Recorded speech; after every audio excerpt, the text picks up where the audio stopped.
कार्यक्रम ठेवलेला आहे.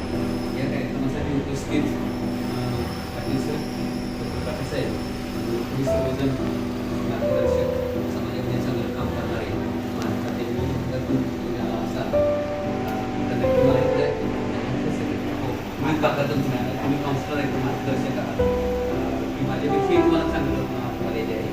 तुम्ही समाजामध्ये काम करता, समाजामध्ये काम करत असताना नेमक्या समाजाच्या काय अडचणी आहेत, समाजामध्ये काय तुम्हाला कृतीत दिसतात यासाठी अभ्यास करतात. त्यामध्ये सर्वात महत्त्वाचं की व्यसन, वेगवेगळ्या प्रकारची व्यसनं येते, त्या व्यसनाच्या आहारी जाणारी माणसं किती येते म्हणून माझ्यापेक्षा जास्त अनुभव आहे. मलाही थोडा अनुभव आहे. खरं मी मार्गदर्शकांसोबत त्याचं काम महाविद्यालयामध्ये करतो. म्हणजे महाविद्यालयाच्या विद्यार्थ्याच्या समस्या काय त्या समस्या आम्ही सोडवतो. पण समाजामधल्या समस्या अनेक प्रकारची व्यसनं आहेत. त्या व्यसनातून तुम्ही बाहेर काढण्यासाठी तुम्ही जी समाजसेवा करताय, तुम्ही जे काम करताय ते अत्यंत चांगलं आहे.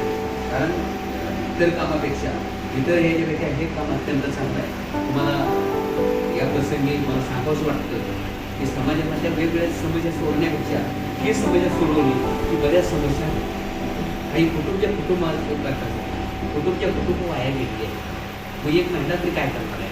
खरं तर त्या व्यसनाचं जे प्रमाण आहे ते पुरुषामध्ये जास्त आहे. म्हणजे साधारण 100% 98% पुरुष असतील आणि 2% महिला असं महिलाही व्यसन करतात. मात्र ते इतकं नाही की त्याला समाजाला त्यांचा जास्त त्रास आलेला नाही किंवा त्यांच्यामध्ये ते प्रमाण कमी आहे. महिलांनी करूच नाही, 2% तर कशासाठी पाहिजे. पण हे पुरुषांचं प्रमाण खूप आहे. पुरुषाकडे इतकी मोठी जबाबदारी आहे, कुटुंबाची मोठी जबाबदारी आहे. आणि त्या करत्या माणसानं जर व्यसनाच्या आहारी गेला तर संपूर्ण कुटुंब उद्ध्वस्त होत आहे. ते कुटुंब उद्ध्वस्त होऊ नये, आपली समाजव्यवस्था चांगली राहावी आणि सगळ्या कुटुंबाला सुखानं समाधानानं करता यावं यासाठी आपण सगळेजण प्रयत्न करत आहे. तुम्ही प्रशिक्षण घेत आहे. आजच्या या प्रशिक्षणासाठी प्रभावी समुपदेशन कौशल्य आणि निर्गमन करण्यासाठी पाटील डॉक्टर पाटील साहेब आली आहेत आणि तुम्हाला